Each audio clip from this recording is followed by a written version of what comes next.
Hello बच्चों, let's see this question.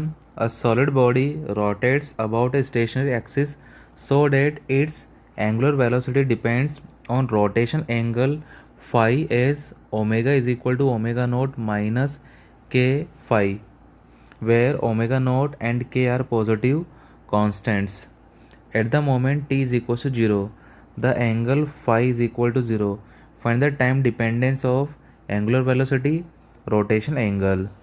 तो यहाँ पे क्वेश्चन में उसने जो है आपको एंगुलर जो वेलोसिटी है ये फाई की फॉर्म में दिया है, और फाई का यहाँ पे रोटेशन एंगल है. अब आपको एंगुलर वेलोसिटी बताना है टाइम डिपेंडेंस की फॉर्म में, मतलब टी के फंक्शन की फॉर्म में, और रोटेशन एंगल भी आपको टी के फंक्शन की फॉर्म में बताना है. तो गिवन है omega is equal to omega naught minus of के फाई. अब हम लोग ओमेगा की जगह क्या लिख सकते हैं, D phi by D T, right, is equal to omega naught minus of के फाई. फाई वाले टर्म्स हम लोग एक तरफ करेंगे, बाकी सबको एक तरफ करेंगे, तो ये आएगा d phi upon omega naught minus के phi is equal to d t. दोनों साइड इंटीग्रेशन करते हैं, तो इंटीग्रेशन इधर टाइम का लिमिट लगेगा 0 से टी, और इधर फाई का लिमिट लगेगा, तो फाई का लिमिट लगा रहे हैं हम लोग 0 से फाई. स्टार्टिंग में कोई रोटेशन एंगल नहीं था, है ना, और फाइनली कितना होगा टी टाइम पे फाई है. अब इसका इंटीग्रेशन क्या आ जाएगा यहाँ पे, ये बन जाएगा यहाँ पे L N omega naught minus के फाई. के फाई का क्या होगा यहाँ पे, माइनस ऑफ के फाई का डिफ्रेंशिएशन होगा, जो कि क्या आ जाएगा माइनस ऑफ के डिवाइड में आ जाएगा, और limit 0 to phi is equal to T बन जाएगा. आगे -1/k लिमिट्स पुट करते हैं, तो L N omega naught minus के फाई, ये तो अपर लिमिट हो गई. अब लोअर लिमिट पुट करेंगे minus of L N omega naught, ठीक है. तो फिर लॉग की प्रॉपर्टी हो जाएगी, log X minus log Y क्या हो जाएगा, लॉग एक्स अपॉन वाई.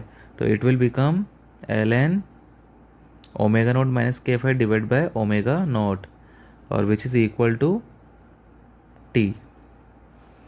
अब यहाँ से आगे हम लोग इसको क्या लिख सकते हैं, यहाँ से बनेगा l N omega naught minus के phi divide by omega naught is equal to minus of के टी. अब एल एन को हटाने के लिए हम लोग यहाँ पे क्या लेंगे, एंटी लॉग लेंगे, तो टेकिंग एंटी लॉग, तो यहाँ से क्या आ जाएगा, ये ओमेगा नोट माइनस ऑफ के phi divide by omega naught is equal to e की पावर माइनस ऑफ के टी, राइट. क्रॉस मल्टीप्लाई करेंगे, तो ओमेगा नोट माइनस ऑफ के phi is equal to omega naught e की power minus of के t. तो यहाँ से आपको क्या निकालना है, फाई निकालना है, ठीक है. पहले हम लोग फाई निकाल लेते हैं, ठीक है. तो यहाँ से ये आ जाएगा ओमेगा नोट कॉमन आ गया, 1 माइनस ई की पावर ऑफ माइनस ऑफ के टी इज इक्वल टू के फाई, राइट. के का डिवाइड कर देते हैं, तो फाइनली यहाँ से आपको क्या मिलेगा, phi is equal to omega naught divide by K bracket 1 minus E की पावर माइनस ऑफ के टी. ये आ जाएगा आपका rotational angle function of the time की फॉर्म में, मतलब ये आपका बी पॉइंट फाइंड हो चुका है, राइट. अब इसे आगे हम लोग क्या कर दें, डिफ्रेंशिएट कर दें टाइम के रेस्पेक्ट में. तो आगे हमने क्या लिखा, ओमेगा एंगुलर वेलोसिटी निकाली टाइम की फंक्शन की फॉर्म में, और फाई जब टाइम का फंक्शन है, तो सिंपली इसको हम लोग टाइम के रेस्पेक्ट में क्या कर देंगे, डिफ्रेंशिएट कर देंगे. तो omega equal to d phi by D t, तो omega is equal to omega naught divide by k, ऐसा ही रहेगा, कांस्टेंट है. अच्छा, वन का डिफ्रेंशिएशन क्या आ जाएगा, 0 माइनस ऑफ ए की पावर माइनस ऑफ के टी का, तो ए की पावर ऑफ माइनस ऑफ के टी का, और माइनस ऑफ के टी का करेंगे तो ये आ जाएगा माइनस ऑफ के, तो क्या बन जाएगा आगे, ये प्लस के बन जाएगा. कैसे के चला जाएगा, तो ओमेगा आ जाएगा आपका ओमेगा नोट ई की पावर ऑफ माइनस के टी.